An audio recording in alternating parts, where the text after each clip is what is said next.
அனைவருக்கும் வணக்கம். இன்று இரண்டாவது நாள் சித்தர்கள் இலக்கியம் பற்றி பேச கூடியிருக்கின்றோம். சித்தர்கள் இலக்கியம் என்பதிலே நேற்று சித்தர்களை பற்றி பார்த்தோம்.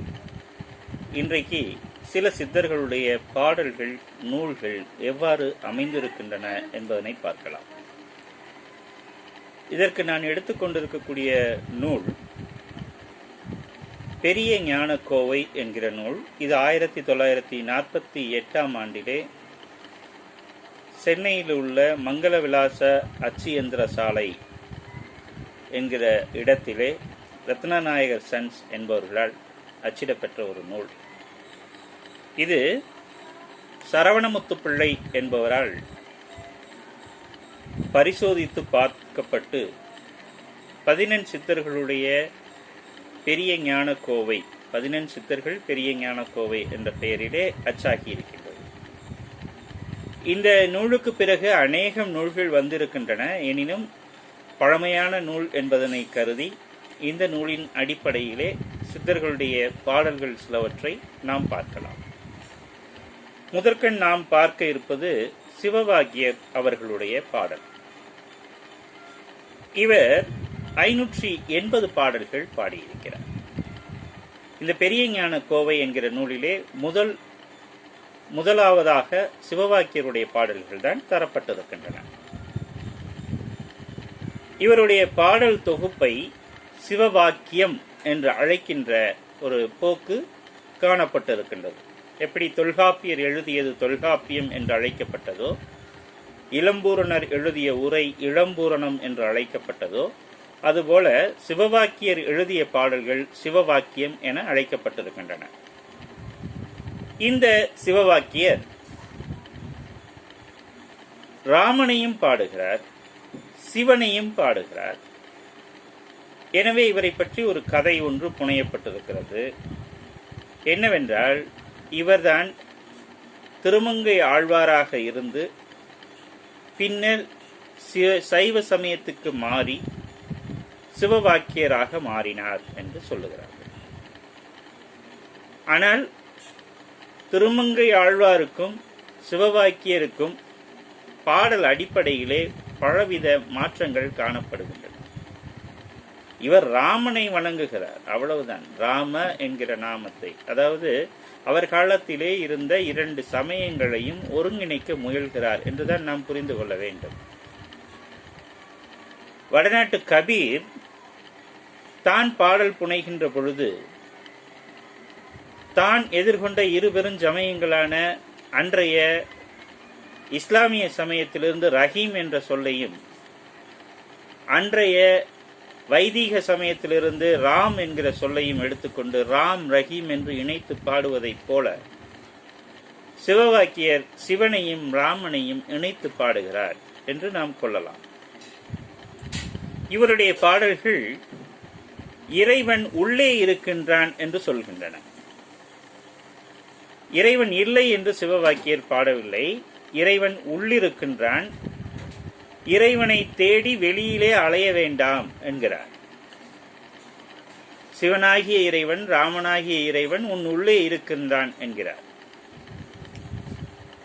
அஞ்செழுத்து மந்திரத்தை போற்றுகின்றார், ராமநாமத்தை போற்றுகின்றார். பிற மந்திரங்களை எல்லாம் மறுத்துரைக்கின்றார். மந்திரங்கள் சொல்வதினாலே ஒன்றும் நடக்காது என்கிறார். சடங்குகளை மறுக்கிறார். கோயில்களிலே அபிஷேகம் செய்வது போன்ற சடங்குகளை அவர் மறுக்கிறார். வேதத்தை மறுக்கிறார். வேதத்தினுடைய முதன்மையினை மறுக்கின்றார். வேதம் வலியுறுத்துகின்ற நால்வருண பாகுபாட்டை எதிர்த்து சாதி மறுப்பு பேசுகின்றார். இன்னொரு முக்கியமான பாடல் தன்மை, சிவவாக்கியருடைய பாடல் தன்மை, இவர் உடலினை போற்றுகின்றார். எல்லா சித்தர்களும் உடலை போற்றுவதில்லை. சிவவாக்கியர் உடலினை போற்றுகின்றார். சிவவாக்கியருக்கு பிறவி நம்பிக்கை கிடையாது. மறுபிறவி என்ற ஒன்று என்பதனை அவர் ஏற்றுக்கொள்வதில்லை. முன்பிறவிகளையும் அவர் ஏற்றுக்கொள்வதில்லை. இப்பிறவி இந்த உடல் இவ்வாழ்க்கை என்பதுதான் சிவவாக்கியருடைய தத்துவமாக இருக்கின்றது. எல்லா சித்தர்களுடைய பாடல்களும் ஒரே விதமான கருத்துக்களை பேசுவதில்லை. சித்தர்கள் தமக்குள்ளே மாறுபடுகிறார்கள், அல்லது மாறுபட்ட கருத்துடையவர்களையெல்லாம் நாம் சித்தர்கள் என்று தொகுத்து வைத்து பார்த்து கொண்டிருக்கின்றோம். இவர் சனாதன சமயத்திற்கு, வைதிக சமயத்திற்கு எதிர்குரல் எழுப்பிய ஒரு சித்தர். இவரைத்தான் நாம் இன்றைக்கு சித்த மரபினுடைய ஒரு முக்கியமான புள்ளியாக நாம் இன்றைக்கு பேசிக் கொண்டிருக்கின்றோம். சித்த மரபு என்பதே வைதிக சமயத்துக்கான சனாதன எதிர்ப்பு மரபு என்று பேசுகின்ற திராவிட இயக்க ஆட்கள் சிவவாக்கியரைத்தான் நம்பி இருக்கின்றார்கள். இவருடைய பாடல்கள் சிலவற்றை பார்க்க வேண்டும் என்றால், இறைவன் உள்ளே இருக்கின்றான் என சொல்லுகிற பாடல், ஓடி ஓடி ஓடி ஓடி உட்கலந்த சோதியை நாடி நாடி நாடி நாடி நாட்களும் கழிந்து போய் வாடி வாடி வாடி வாடி மாண்டு போன மாந்தர்கள் கோடி கோடி கோடி கோடி எண்ணிறந்த கோடியே என்கிறார்.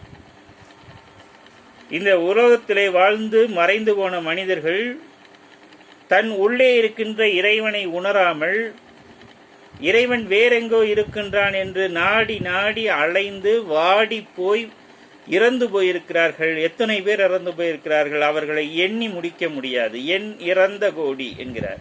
இன்ஃபினிட்டிவ் க்ரோர்ஸ் என்று அவர் சொல்லுகிறார்.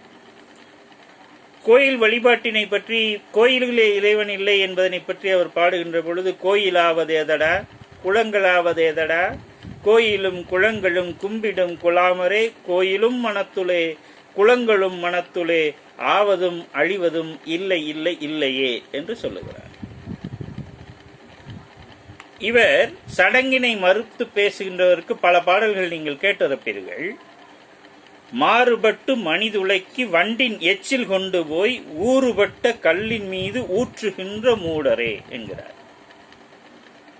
தேனாபிஷேகம் பாலாபிஷேகம் என்றெல்லாம் செய்கின்றவர்களுக்கு எதிர்குரல் இது.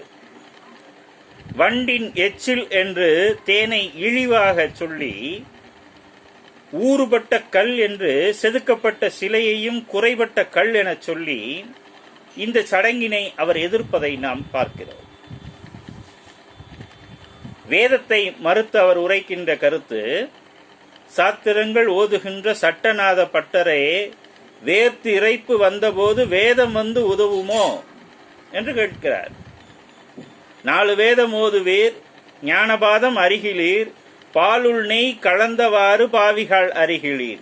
இறைவன் பாலுள்ளே நெய் கலந்திருப்பது போலே உன்னுள்ளே உறைந்திருக்கின்றான். அதை அறியாமல் 4 வேதத்தை பேசிக் கொண்டிருக்கிறீர்களே, உங்களுக்கு ஞானபாதம் எங்கிருக்கிறது என்று, இறைவனுடைய பாதம் எங்கிருக்கின்றது என்று தெரியவில்லையே என்று எதிர்குரல் எழுப்புகிறார் சிவவாக்கியர். சிவவாக்கியர் பாடல்கள் இதுவரைக்கும் போதுமானது. இவ்வளவுதான் சிவவாக்கியர் என்று நாம் புரிந்து கொள்ளலாம். இரண்டாவதாக நாம் காண்கின்ற சித்தர் பட்டினத்து பிள்ளையார். பட்டினத்து பிள்ளையார், திருவெண்காடராகிய பட்டினத்து பிள்ளை, பட்டினத்து சுவாமிகள் என்ற 3 பெயர்கள் பெரியஞான கோவையிலே காணப்படுகின்றன. இந்த 3 வேறு வேறு நபர்களை குறிப்பதாக கொள்ளலாம். இந்த 3 எழுதிய புத்தகங்கள் அடிப்படை கருத்துக்கள் ஒன்றாக இருந்த போதிலும், இந்த 3 எழுதுகிற பாடல் தன்மை ஒன்றாக இருந்த போதிலும், பட்டினத்திலே வாழ்ந்த சாமியார்கள், சித்தர்கள் என்பவர்கள் வேறு வேறு காலத்தைச் சேர்ந்த 3 இருக்கக்கூடும் என்று அறிஞர்கள் கூறுகின்றனர். இதிலே பட்டினத்து பிள்ளை என்பவர் 12 திருமுறைகளிலே சேர்க்கப்பட்டிருக்கக்கூடிய ஒருவராகவும், அவ்வாறு சேர்க்கப்படாத ஒருவராகவும் பிரித்து பார்க்கப்படுகிறார். முதலில் பட்டினத்து பிள்ளையார் எழுதிய பாடல்களை பார்ப்போம். இவர் 3 கோயில் திருவகவல்கள் எழுதியிருக்கிறார். அகவல் என்றால் ஆசிரியப்பா. பொதுவாக கோயில்கள் மீது அகவல்கள் எழுதியிருக்கிறார். ஒரு கட்சி திருவகவல் எழுதியிருக்கிறார். காஞ்சிபுரத்தில் இருக்கக்கூடிய ஏகம்பநாதன் மீது கச்சி திருவகவல் எழுதியிருக்கிறார். திரு ஏகம்ப மாலை என்கிற ஒரு நூலும் எழுதியிருக்கிறார். இவருடைய கருத்துக்கள், இவர் முன்வைக்கின்ற கருத்துக்கள் சிவவாக்கியருடைய கருத்துக்களோடு முரண்பாடானவை. சிவவாக்கியர் வெளியிலே கோயில்களிலே இறைவன் இல்லை என்று கூறுபவர். பட்டினத்து பிள்ளையார்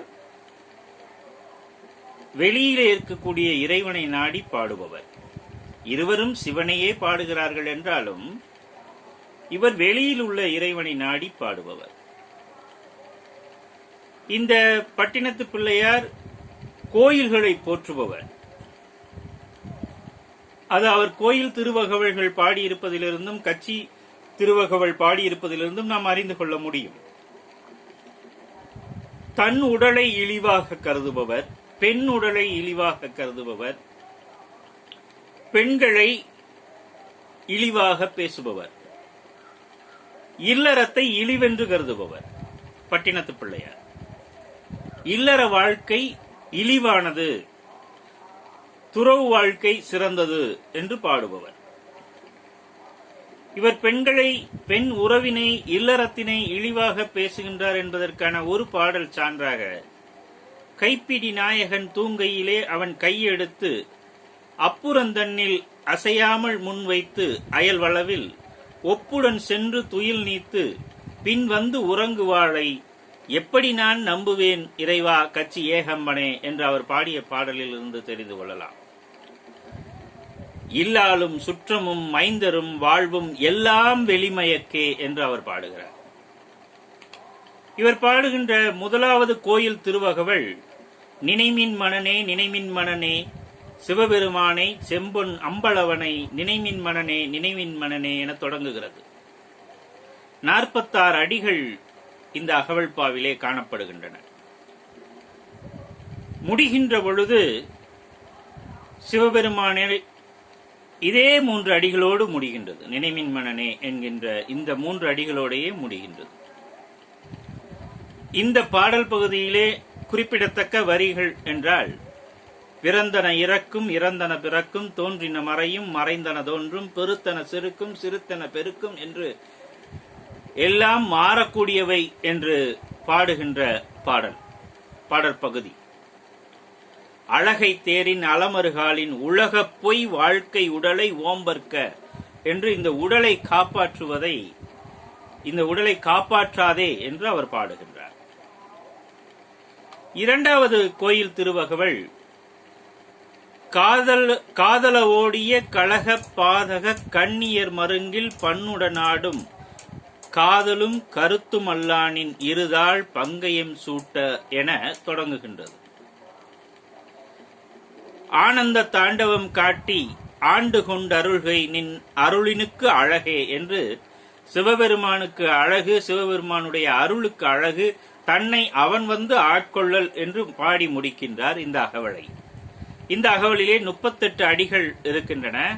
இந்த அகவலிலே இருக்கக்கூடிய குறிப்பிடத்தக்க அடி என்று, அதாவது தேர்வுகளில் எதிர்பார்க்கக்கூடிய அடி என்று இதனை சொல்லலாம்.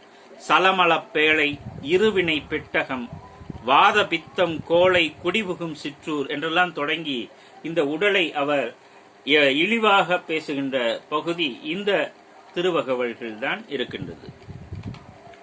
மூன்றாவது கோயில் திருவகவல் பார்க்கலல் கடைய படுங்கடு வெண்ணையை திருமிடற்றடுங்கிய சிவனே அடைக்கலம் என தொடங்கி எம்பெருமானின் இணையடி கபயம் அம்பலத்தரசே அடைக்கலம் உனக்கே என முடிகின்றது. இந்த அகவல் 52 அடிகளை உடையதாக இருக்கின்றது. கச்சி திருவகவல் என்ற நூல் காஞ்சிபுரத்தில் இருக்கக்கூடிய ஏகம்பனை பாடுகின்ற ஒரு நூல். கச்சி ஏகம்பனை பாடுகின்ற ஒரு நூல். கச்சி என்பதற்கு காஞ்சி என்பது பொருள். திருமால் பயந்த திசைமுகன் அமைத்து என தொடங்குகின்ற இந்த கச்சி திருவகவல் ஏகநாதனை இணையடி இறைஞ்சிமின் போகமாதரை போற்றுதல் ஒளிந்தே என முடிகின்றது. அண்மையிலே கிடைத்த ஒரு கல்வெட்டு ஏகநாதன் என்ற பெயரை கல்வெட்டிலே கொண்டிருந்தது என்பது இங்கு குறிப்பிடத்தக்கது. இந்த கல்வெட்டை படித்தவர்கள் ஏகன் ஆதன் என்று பிரித்தார்கள். அது ஏகநாத மடத்திலே இருக்கின்ற ஒரு கல்வெட்டு. நாம் ஏற்கனவே சித்தர்களை பற்றி நாத சித்தர்கள் என்று சொல்லுகின்ற பொழுது சொன்னோம். ஏகநாதன் என்பது அந்த பரம்பரையில சொல்லப்படுகிற ஒரு சொல் என்று. ஆனால் அது நல்ல தமிழ்ச்சொல் என்பதற்கு அண்மையிலே கிடைத்திருக்கக்கூடிய ஏகன் ஆதன் என்கிற ஒரு கல்வெட்டு சான்று பகர்கின்றது. இந்த ஏகன் ஆதன் என்பவன் வழிபடக்கூடியவனாக அங்கிருந்து இருக்கின்றான். அங்கு சிவலிங்கத்திலே அவருடைய பெயர் பொறிக்கப்பட்டிருந்ததை பார்த்திருக்கிறோம். அதுபோல கட்சியிலே இருக்கின்றவன் ஏகம்பன், ஏகநாதன் என்பவன். இந்த பாடலிலே பெண்கள் மீது காதல் கொள்ளாதீர்கள் என்பதை அவர் முக்கியமாக பாடுகின்றார். சிவபதம் குறுகாது அவமே காதரை மகிழ்ந்து காதல் கொண்டாடும் மானிடர்க்கெல்லாம் யான் எடுத்துரைப்பேன் என்று மானிடவர்களை எல்லாம் அழைத்து, பெண் மீது காதல் கொண்டிருக்கக்கூடிய மானிடவரை எல்லாம் அழைத்து பெண்டின் மீது கொள்ளும் காதல் இழிவானது என்று அவர் எடுத்துரைக்கின்றார். பட்டினத்து பிள்ளையார் எழுதிய திருவேகம்ப மாலை என்கின்ற 5வது நூல், சிறுநூல், காஞ்சி ஏகம்பன் மீது பாடியது. இதிலே 42 பாடல்களும் ஒரு விருத்தமும் அமைந்திருக்கின்றன. இதில் நிறைய பாடலடிகள் எடுத்து சொல்லக்கூடிய அளவுக்கு இருக்கின்றன. கல்லாப்பிழையும் கருதாப்பிழையும் கசிந்துருகி நில்லாப்பிழையும் நினையாப்பிழையும் நின் அஞ்செழுத்தை சொல்லாப்பிழையும் துதியாப்பிழையும் தொழாப்பிழையும் எல்லா பிழையும் பொறுத்தருள்வாய் கச்சி ஏகம்பனே என்ற பாடல் இந்த ஏகம்ப மாலையில் தான் இருக்கின்றது. ஊரும் சதமல்ல, உற்றார் சதமல்ல, உற்று பெற்ற பேரும் சதமல்ல, பெண்டீர் சதமல்ல, பிள்ளைகளும் சீரும் சதமல்ல, செல்வம் சதமல்ல, தேசத்திலே யாரும் சதமல்ல, நின் தாள் சதம் கச்சி ஏகம்பனே. சதம் என்பது உறுதி.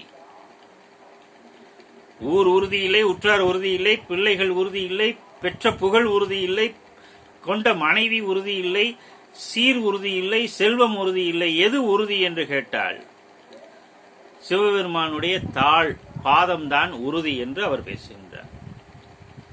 இந்த பாடல் ஏகம்ப மாலை என்ற இந்த பாடல் இப்படி முடியும்.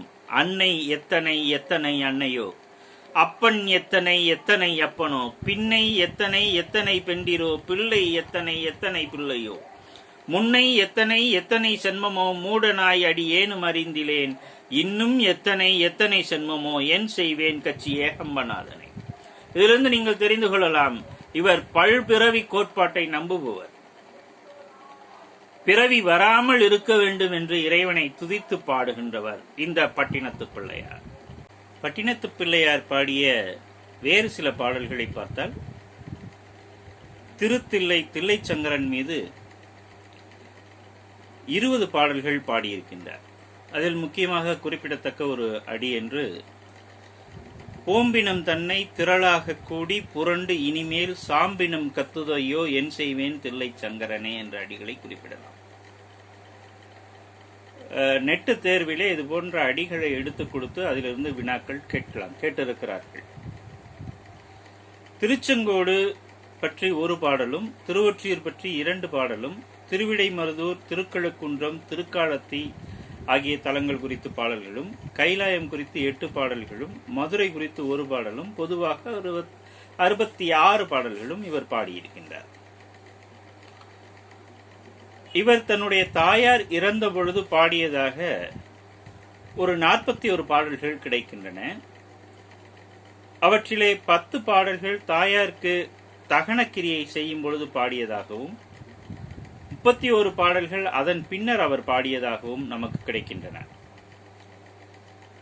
ஐயிரண்டு திங்கள் அங்கமெல்லாம் நொந்து பெற்று பையல் என்ற போதே பரிந்தெடுத்து செய்ய இரு கைப்புறத்திலேந்தி கனகமுளை தந்தாளை எப்பிறப்பில் காண்பேன் இனி என்று அவர் பாடுகின்ற பாடல், தகனக்கிரியின் போது பாடுகின்ற பாடல் மிகவும் புகழ் வாய்ந்தது.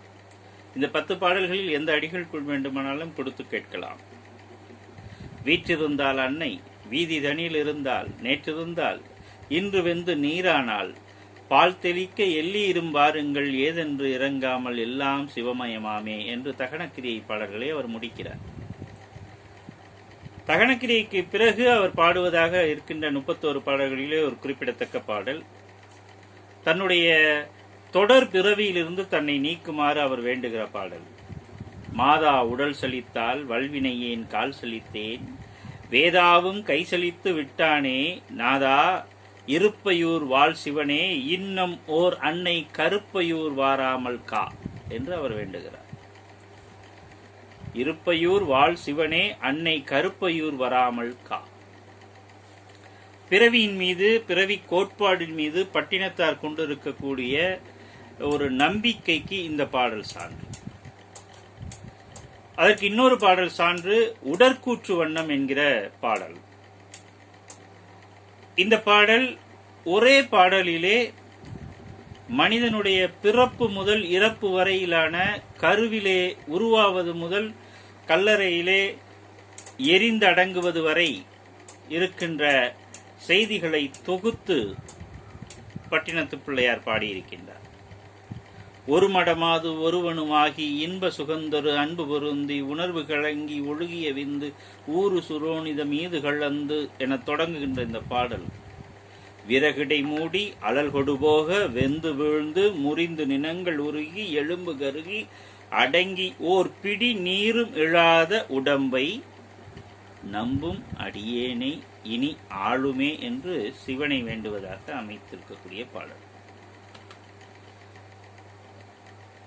இவையன்றி திருவெண்காடர் என்னும் பட்டினத்து பிள்ளை என்ற பெயரிலே பட்டினத்தார் புலம்பல் என்கிற ஒரு பாடற் பகுதி நமக்கு இருக்கிறது. இந்த பட்டினத்தார் புலம்பல் என்பதிலே பல பகுதிகள் இருக்கின்றன. முதல்வன் முறையீடு, அருட்புலம்பல், இறந்த காலத்து இரங்கல், நெஞ்சொடு புலம்பல், பூரணமாலை என்றெல்லாம் இந்த பகுதிகள் அமைந்திருக்கின்றன. இதிலே முதல்வன் முறையீடு, அருட்புலம்பல், இறந்த காலத்து இரங்கல் ஆகியன கன்னிகளால் முடிபவை, கன்னிகளால் ஆனவை. பூரணமாலை என்பதும் கன்னிகளால் ஆனது. இந்த கன்னிகள் அனைத்தும் பூரணமே பூரணமே என முடியக்கூடிய கன்னிகள். பின்னாளிலே தாயுமானவர் பராபரமே என்று முடிகின்ற கன்னிகளை பாடுவதை நாம் அறிவோம். அதுபோல குணங்குடி மஸ்தான் சாஹிபு அவர்களும் அத்தகைய பைங்கிலியே என்று முடியக்கூடிய கன்னிகளை பாடியிருப்பதை அறிவோம். அதற்கெல்லாம் முன்னதாக இருக்கக்கூடியதாக இதனை சொல்லலாம். பூரணமே என முடிகின்ற கன்னிகளை உடையது. இதிலே நெஞ்சொடு புலம்பல் என்கிற பகுதி மட்டும் விருத்தத்தால் ஆன பாடல்களாக இருக்கின்றது. இந்த முதல்வன் முறையீடு என்ற பகுதியிலே கன்னிவனநாதா கன்னிவனநாதா என்று இடையிலே பாடல்களுக்கு இடையிலே தனி அடியாக 2 விழிகள் கேட்கின்றன, கேட்டுக்கொண்டே இருக்கின்றன. அப்படி அமைத்து அவர் பாடியிருக்கின்றார். இது தவிர்த்து, அதாவது பட்டினத்தார் புலம்பல் தவிர்த்து பட்டினத்து சுவாமிகள் பாடிய ஞானம் 100 என்ற ஒரு 100 வெண்பாக்கள், நெஞ்சோடு பேசுவதாய் அமைந்த 100 வெண்பாக்கள் இருக்கின்றன. ஒரு நூலினுடைய முதல் காப்பி சிவன் மீது பாடுவது அல்லது திருமால் மீது பாடுவது என்று நாம் பார்ப்போம். பெரும்பாலும் விநாயகனை காப்பாக வைத்து பாடுகின்ற ஒரு வழக்கம் பிற்காலத்திலே தோன்றியது. விநாயகனை காப்பாக வைத்து பாடுபவர்கள் அதற்கு பிறகுதான் பிற தெய்வங்களை காப்பாக பாடுவதை பார்க்க முடியும். ஆனால் பட்டினத்து சுவாமிகள் ஞானம் 100 என்பதிலே விநாயகர் காப்பு இருக்கின்றது.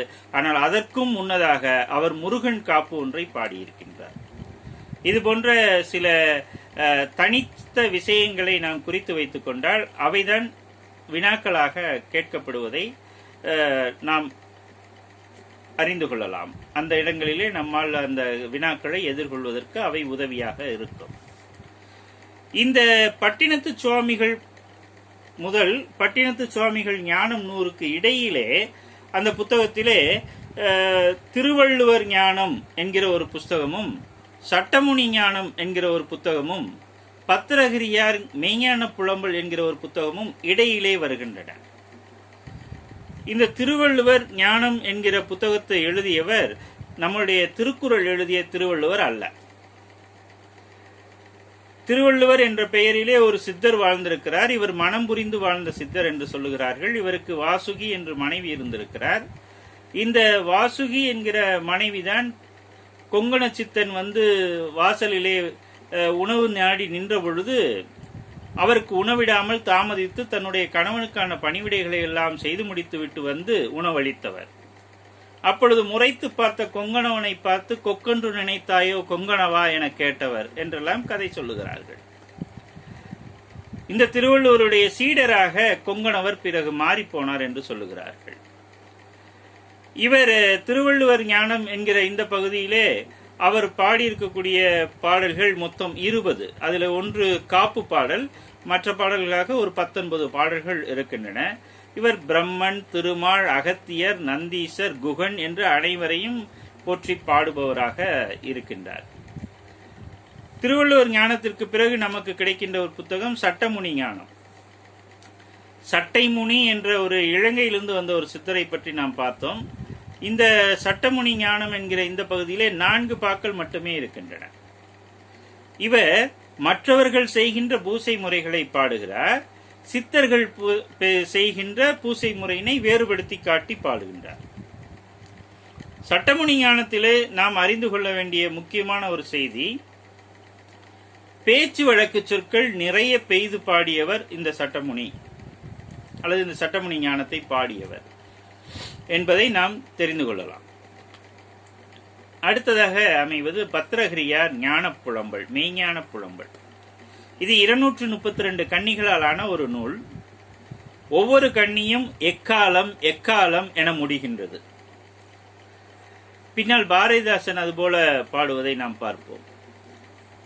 இந்த பாடல், இந்த கன்னிகள் 232 கன்னிகள் விநாயகனை தொழுது ஆரம்பித்து விநாயகனை தொழுது முடிகின்றது. அத்தி முகவனை தொழுது தொடங்குகின்ற பாடல் ஐங்கரனை தொழுது முடிகின்றது. இரண்டும் விநாயகனை குறிக்கக்கூடிய சொற்கள். அத்திமுகன் என்பது, அத்தி என்றால் யானை, யானை முக கடவுளை. ஐங்கரன் என்பது 5 கரங்களை உடைய விநாயகனை. இதுல முக்கியமாக ஒரு அடி, மிக புகழ்பெற்ற ஒரு அடி என்று சொன்னால், ஆங்காரம் உள்ளடக்கி ஐம்புலனை சுட்டறுத்து தூங்காமல் தூங்கி சுகம் பெறுவது எக்காலம். இந்த தூங்காமல் தூங்கி சுகம் பெறுவது எக்காலம் என்ற அடியை மட்டும் கொடுத்து உங்களிடம் வினா கேட்கலாம். இதனை பாடியவர் யார் என்றால், இதுவர் பத்திரகிரியார். இந்த பத்திரகிரியார் என்பவர் பட்டினத்து பிள்ளையினுடைய சீடர் என்று சொல்லுவார்கள். அது ஒரு பெருங்கதை. அதை தனியாக சித்தர் பற்றிய கதைகளிலே நீங்கள் படிக்கும் பொழுது தெரிந்து கொள்ளலாம். பாம்பாட்டி சித்தர் அவர் பாடிய பாடல்கள் ஒரு 129 பாடல்கள் கிடைத்திருக்கின்றன. இந்த பாடல்கள் எல்லாம் ஆடு பாம்பே ஆடு பாம்பே என முடியக்கூடியவை. இவற்றின் இடையில் ஒரு 5 பாடல்கள் மட்டும் சித்தனாரே என்று முடியக்கூடிய பாடல்களாக இருக்கின்றன. இந்த 129 பாடல்களிலே 111 பாடல்கள் ஈரடி பாடல்கள், ஈரடிகளை கொண்ட செய்யுள்களை கொண்ட பாடல்கள். 18 பாடல்கள் 4 அடி செயல்களை கொண்டவை. பாம்பாட்டி சித்தருடைய பாடல்களிலிருந்து நாம் தெரிந்து கொள்வது, பாம்பாட்டி சித்தர் பிறவி நம்பிக்கை உடையவர், பிறவிகள் இருக்கின்றன என்று நம்புகின்றவர். அவர் இங்கு பாம்பு என்று தன்னுடைய பாடலிலே குறிப்பிடுவது, புராணங்களில் வருகின்ற பாம்பு, சிவபெருமான் மீது இருக்கின்ற பாம்பு, திருமால் படுத்திருக்கின்ற பாம்பு ஆகியவைகளாக அவருடைய இலக்கியங்களிலே பதிவு பெற்றிருந்தாலும், அவர் குண்டலினி சக்தியைத்தான் பாம்பு என்று குறிப்பிடுகின்றார் என சித்தர் இலக்கியம் பற்றி ஆய்வு செய்பவர்கள் விளக்கம் தருகின்றார்கள். இவர் ஜீவசமாதி அடைந்த இடமாக 2 இடங்கள் கருதப்படுகின்றன. ஒன்று திருநெல்வேலி அருகில் உள்ள புளியங்குடி, மற்றது கோயம்புத்தூரில் உள்ள மருதமலை. இவர் சட்டைமுனி என்கின்ற சித்தருடைய சீடர் என்றும், இவருடைய சீடர் அழுகன் சித்தர் என்றும் சித்தர் பற்றிய குறிப்புகள் குறிப்பிடுகின்றன. இவர் இந்த பாம்பாட்டி சித்தர் பாடல்கள் தவிர சித்தாரூடம் என்கிற ஒரு நூலையும் எழுதியிருக்கின்றார். இவரும் இந்த பரிபாசை சொற்களை பயன்படுத்தி பாடல்கள் புனைவதிலே வல்லவர் என்று குறிப்பிடுகின்ற சித்தர் ஆய்வாளர்கள் ஒரு பாடலை எடுத்து காட்டுகிறார்கள். அவர்கள் நிறைய பாடல்கள் எடுத்து காட்டுகிறார்கள். உங்களுக்கு ஒரு பானை பதமாய் ஒரு பாடல். இருவர் மண் சேர்த்திட ஒருவர் பண்ண ஈரைந்து மாதமாய் வைத்த சூளை அருமையாய் இருப்பினும் அந்த சூளை அரைக்காசுக்கு ஆகாதென்று ஆடுபாம்பே. இங்கே மனித உடலினை பற்றிய ஒரு செய்தி நேரடியாக சொல்லப்படாமல் குறிச்சொற்கள் வழியாக சொல்லப்படுவதனை நாம் காணலாம். இடைக்காட்டு சித்தர் என்ற ஒரு சித்தரை பற்றி அவருடைய பாடல்கள் இந்த பெரியஞானை கோவையிலே அமைந்திருக்கின்றன. இவருடைய பாடல்கள் கோணாரே என்று முடிகின்றன, அல்லது தாண்டவ கோணே என்று முடிகின்றன, அல்லது ஆனந்த கோணாரே என முடிகின்றன. தாண்டவராய கோன் என்பவரும் ஆனந்த கோன் என்பன்ற அல்லது நாராயண கோன் என்பவரும் பேசிக் கொள்வது போல ஒருவருக்கொருவர் சொல்லிக் கொள்வது போல இவருடைய பாடல்கள் அமைந்திருக்கின்றன. இவரும் பிறவி உண்டு என்று பாடியிருக்கின்றார், பிறவி பற்று அற வேண்டும் என்று பாடியிருக்கின்றார். பற்றே பிறப்புண்டாகும் தாண்டவ கோணே, அதை பற்றாது அறுத்து விடு தாண்டவ கோணே என்று பாடுகிறார். திருக்குறளிலே ஒரு குறள் உங்களுக்கு இந்த பாடலடிகளை கேட்டவுடன் நினைவுக்கு வரலாம். பற்றுக பற்றற்றான் பற்றினை அப்பற்றை பற்றுக பற்று விடற்கு என்று. இந்த இறைவன் மீது வைக்கின்ற பற்று கூட மீண்டும் பிறப்பதற்கு காரணமாகிவிடும். ஆகவே பற்றற்று இரு என்று இடைக்காட்டு சித்தர் வலியுறுத்துகிறார். இந்த இடைக்காட்டு சித்தரை பற்றிய ஒரு வினா நெட் எக்ஸாமிலே கேட்கப்பட்டிருந்தது. அந்த வினா எப்படி இருந்தது என்றால்,